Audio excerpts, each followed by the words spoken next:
Okay, here we go. You've got yourself a pencil, hopefully an eraser, whether it's connected to your pencil or not a big deal. You could do either one. And a piece of paper to draw with. I have a huge piece of paper, so I'm gonna just kind of divide up my paper into some smaller sections and draw like mini landscapes. So I'll probably have multiple on this paper. So you don't have to do what I'm doing, which is just drawing these rectangles. You can if you want. You can also fold your paper. That's how I would typically do it if you were here with me. I would fold it in half, and then you can go on the front, the back, and have multiple sides. So, okay, here we go. Let's start off with our horizon line, which again is just a horizontal line. It's going to divide this particular paper in half. Is it perfect? Nope, it's not. And I said if you wanted perfect, you could go grab a ruler or some kind of a straight edge. I'm not super worried about it. And then we're gonna go into on the background and just add in some mountains. So mountains in real life, they are not triangles.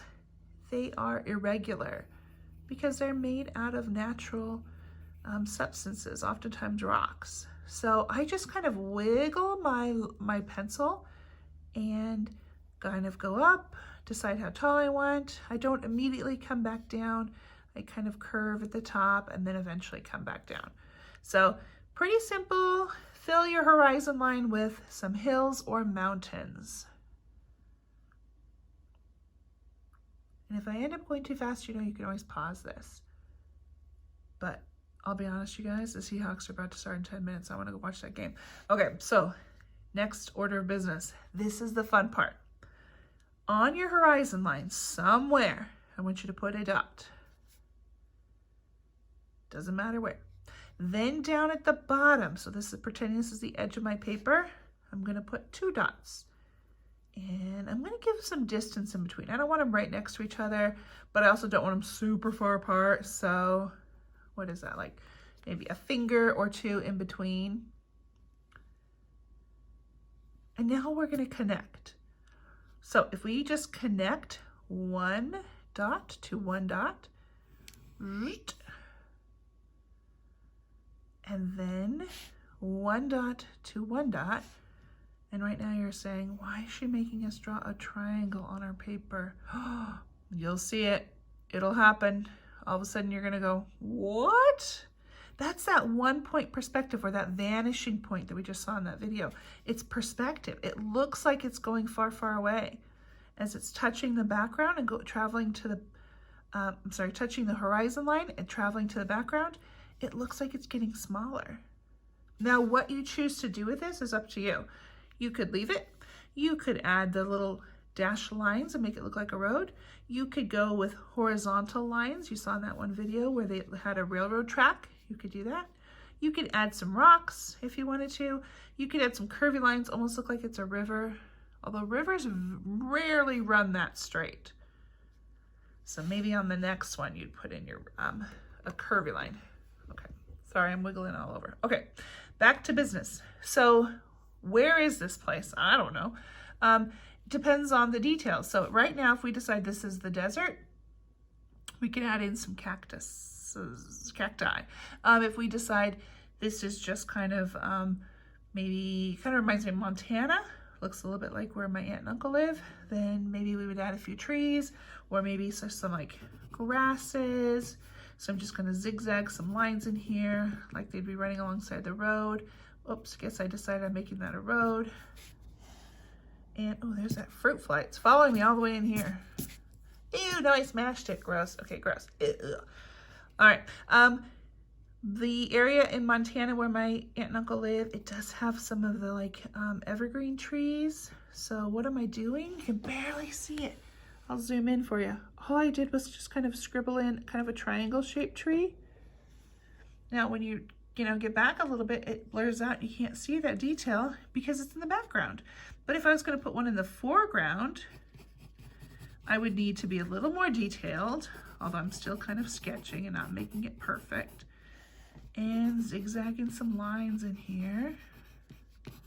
Again, this is like an evergreen tree. Now this is why the eraser is helpful, because we're having some things kind of disappear back there.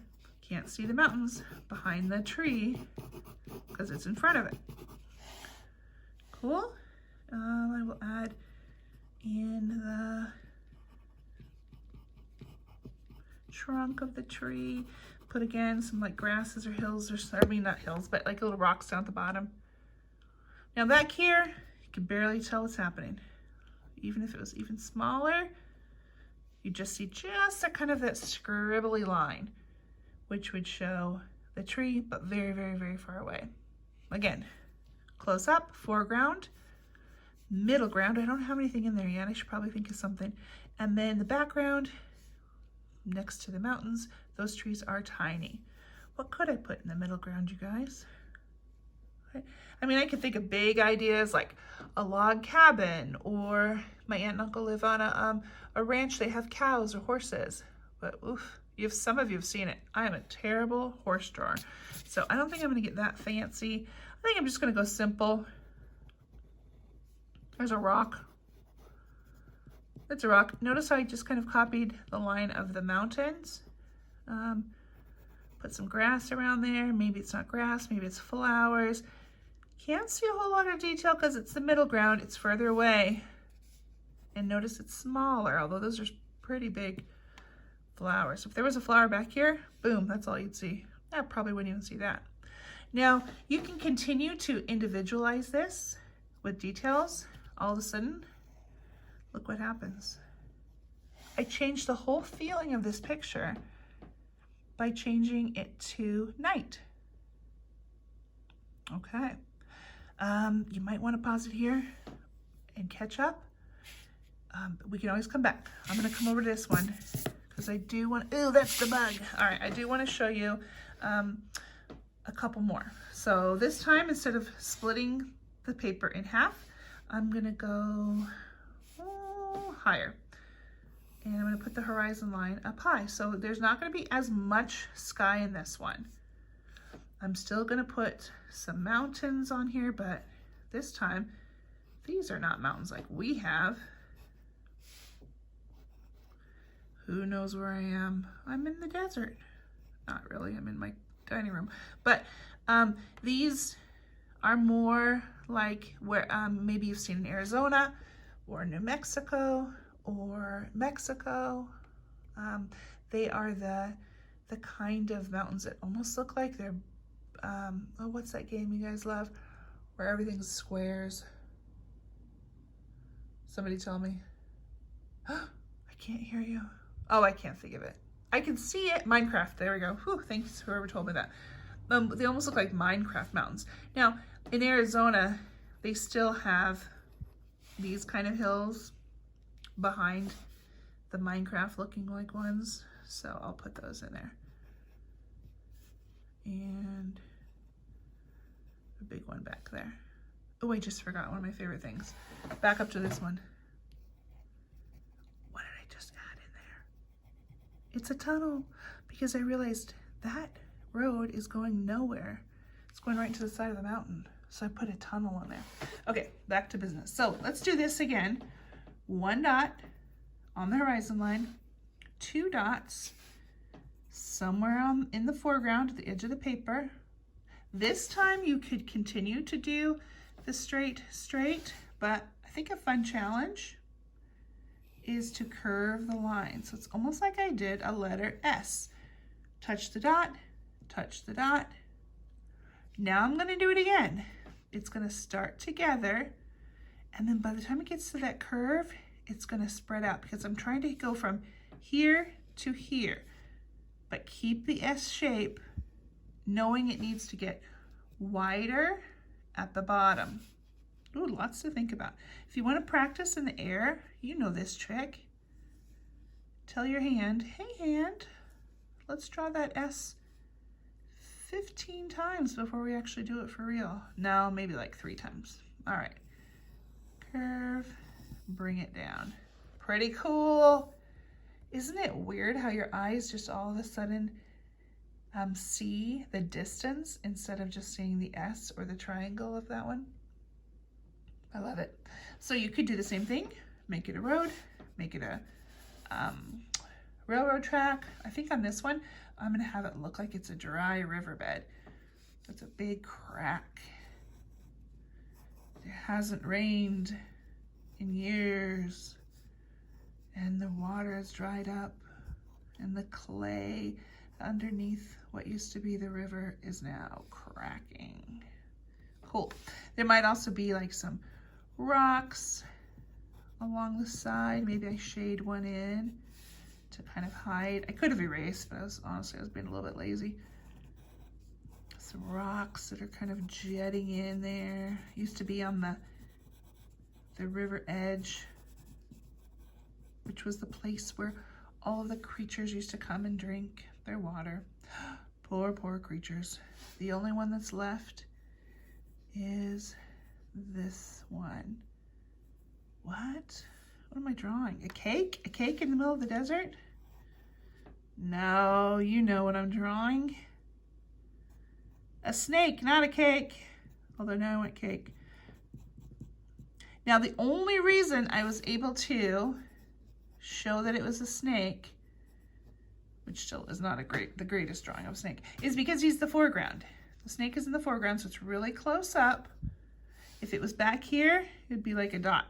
No, it wouldn't even be that big, but it's close. Let's see, speaking of the background, I think I'm gonna put in a cactus. Not a lot of detail. What did I do? Number 11, curve it up. Maybe make this side a little bit taller, curve it up. Oh, now it looks like the goalposts. It's probably time for that Seahawks game to start, and I'm still drawing with you.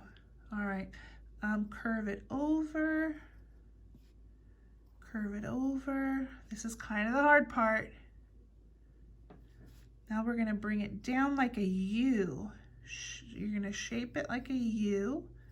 We'll do the same thing here, then come up as tall as you want it to be, curve over the top and meet the other one.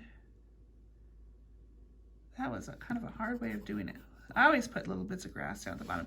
If this is so close up, because it's in the foreground, you'll even have the needles. The cactus pokies will be showing up because it is so close in the foreground. Back here, no way, we couldn't see him back there. This is not the only way of drawing a cactus. That's that, well, I'm gonna mess up how to say it. Saguaro, is that how you say it? I think so.